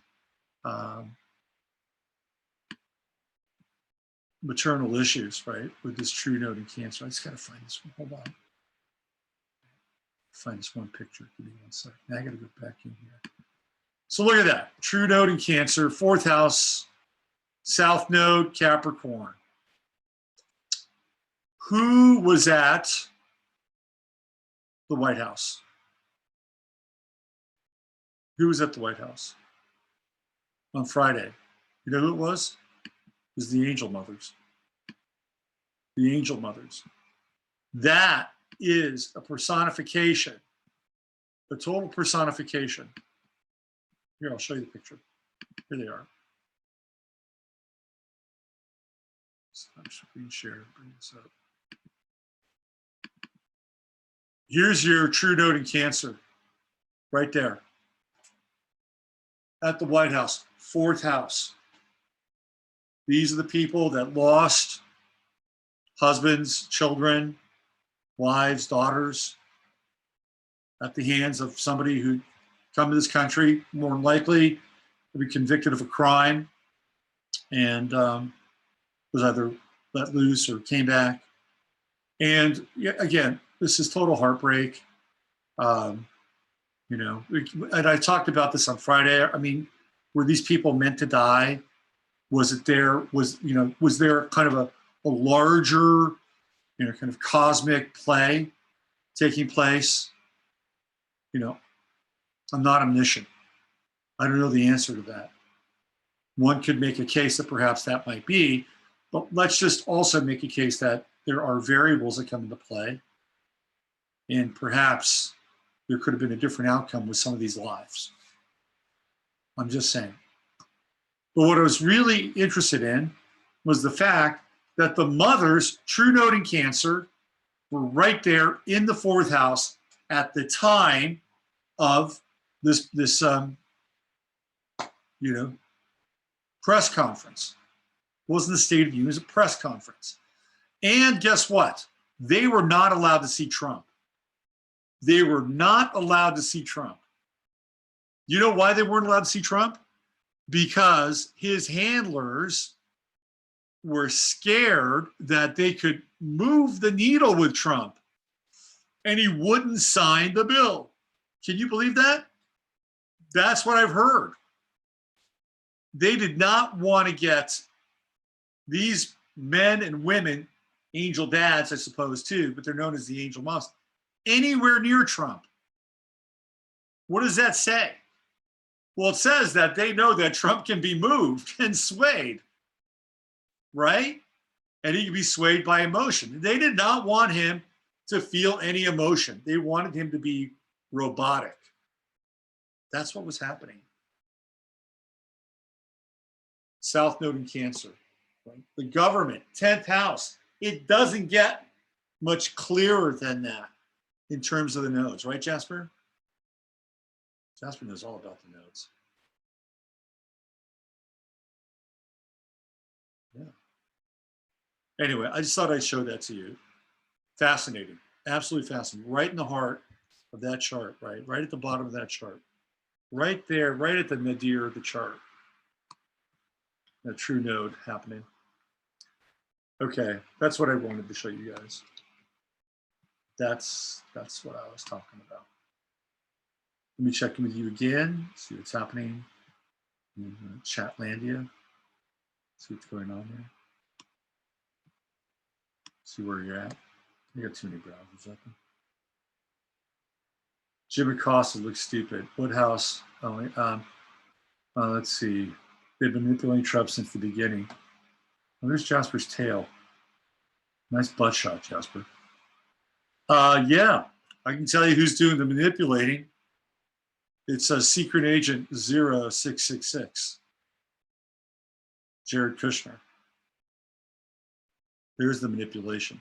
You know what I'd love to see? You know those guys, those black Hebrew Israelites, you know those guys?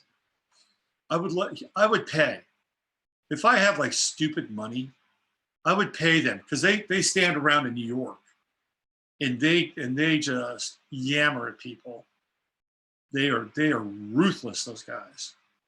there, and I've seen them hit people. I've seen them hit women. I mean, they're ruthless. But I would pay them money to go do that in front of 666 Fifth Avenue, the Kushner's building.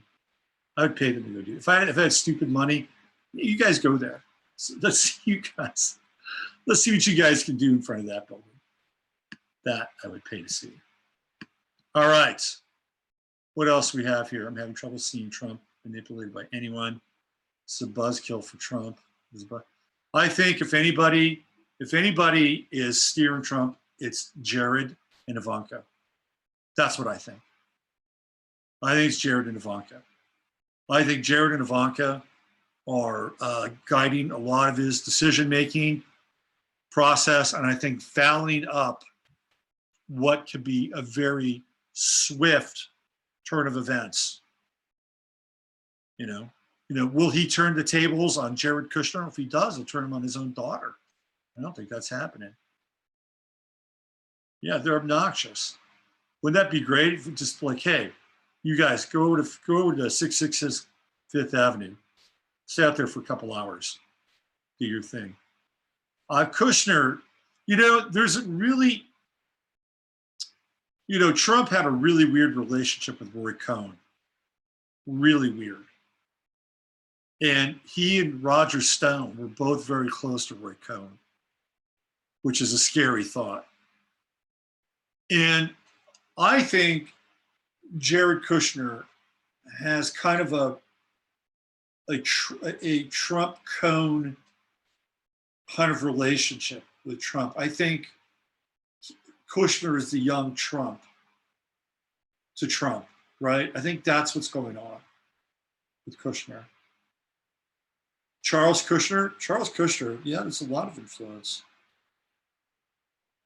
So Chris Christie was going to be part of Trump's team. Trump and Christie, I believe, are related. They're like third or fourth cousins, right? So what happened with that is that wasn't going to happen because Chris Christie put Jared Kushner's father in jail. Bad blood. Yes, Ivanka, otherwise known as EAL. Trump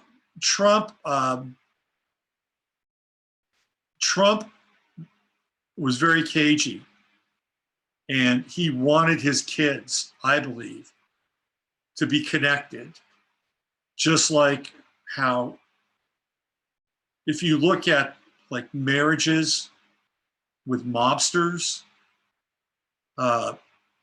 families would marry off their kids with kind of either rival gangs or gangs within the gang, right?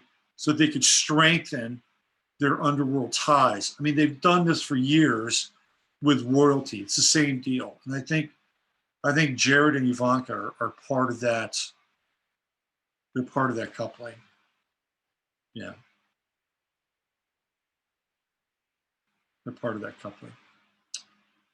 The one thing I will say about Trump, and again, I've said this, is that he's got the Sun-Uranus conjunction, and he can flip a script in a position like nobody else. So he's not always all that trustworthy. I do see a different emotional and religious kind of tone around him. I'm actually feeling that, to be quite honest with you. And his hands at certain points clearly might be tied or under the influence of these Christian Zionists, Paula White and all these people that prey on him all the time. But the one thing that I think I want to really kind of end this chat on, this live stream on tonight, is that when Trump was in the process of getting elected, I had people tell me, how could you promote this? How could you promote what's going on with this guy? And I said, it's not the guy. I said, it's the energy. I said, this is the energy. At some point, right? Because this is what happens with presidents. We have to decouple from them. We have to decouple from them. The president is theoretically the father of the country, right? And we have to decouple from our own families. I mean, even Jesus, Sananda says this, you know, when his family, you know, in Samaria says, come on, you know, you're having a rough time here. Come back with us. And he says, no, I can't go back with you. I have to leave you. These are my people now. And he leaves his family. And so we all have to go through that. It's a psychic break. You know, it's the Saturn opposition to the sun. So he had to go through that. And we have to go through that with the projection of these people from this place of the internalization of the parent, you know, the father. I mean, you know, the first lady, you know, these first lady, like you look at Melania, I mean, who knows Melania? If she's even real, I don't know at this point, you know. I mean, it could be Melania 500. I don't know. But you go back in time and you look at first ladies, not Psycho Laura Bush, who killed her high school boyfriend, right? Not her, not Michael, no. Not even Barbara Bush, no, not her. Although with Barbara Bush, I will say this, the nation looked at Barbara Bush in a very kind of, you know, matronly sort of way. You know, she looked older. She looked like a grandma. You know, Crowley's daughter looked like her grandma. So she kind of falls into that. Nancy Reagan kind of fell into that first lady, mother of the country. Lady Bird Johnson, first lady, mother of the country. Lillian Carter, you know, the Southern Belle, mother of the country. Now, Pat Nixon, you got to feel for Pat Nixon a little bit. But you know, these first ladies, they were glorified. They were these icons. They were maternal. So you had the first lady, the mother, and you know, commander-in-chief, POTUS, the father. And that relationship is changing now. That's the South Node in Capricorn. That's changing. And I said, look, you know, the energy's cool. Get into the energy, but at some point, decouple from the guy. Just decouple from him, you know. And I like the fact that Bush didn't get in. I like the fact that Clinton didn't get in. But if you look at all the hires and everybody that's around him, they're all neocons. Like the neocons have taken over the Trump cabinet. You know, Pompeo's a neocon. John Bolton's a neocon. They're all there. Bill Barr, very close to the Bush family. You know, you can make a case that he could be a neocon as well. He's new attorney general. So perhaps the Bush family did actually get into office. Anyway, it's about the energy. And it's not about making America great again, right? It's not about that. It's not about the cliche of MAGA, but it's about the energy, which is like, okay, well, you know, let's smash political correctness without being assholes about it. You know, let's take back our power. Let's speak truth to power. Because in a lot of ways, he kind of did that during the primaries.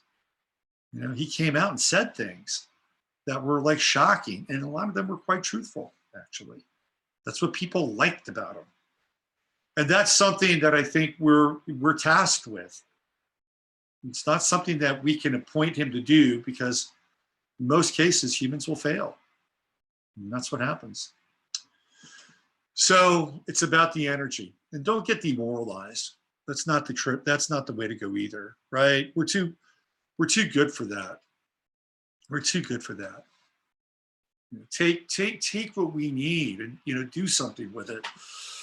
Look around. What can you do? What can you do in your community? I've talked about this before. You know, how can you speak up? And speak up in a way where you give truth to power. You have a voice. I don't care who you are, whether you're black or white or brown. You know, speak up. You know, don't allow these bullies to come in and tell you how to live your life or what to do or what food to eat, or, you know, what kind of car to drive or not drive. Or, you know, it's like, no, figure it out for yourself. You know, that's where it's at. And that's where the energy was. And, you know, that's ultimately what we should have been doing with this country for a very long time. But we became dispossessed. And it's all, you know, a lot of it has to do with government and big government. Anyway, stand up for what you really, really believe in your heart. You know, I think we know it's true. I think we know it. We understand it. And I think we're all beginning to coalesce and move in that general direction. And it's an interesting time, and I think an exciting time to be alive. So that's where I want to end things. Okay, what do we have here? Let's see. What else we have? Do their games make you think you're powerless? Yeah, we can't do that. We cannot do that. Disenfranchisement and being demoralized. You got to fight it every turn. Because when you do, you abdicate your spirit. You know, some of you might know who Michael Jones is. If you don't, I suggest you look him up. I'm going to have him on my show on Friday. He was a guest on my show probably about 2 years ago. He's a very interesting guy. He's a Catholic, okay?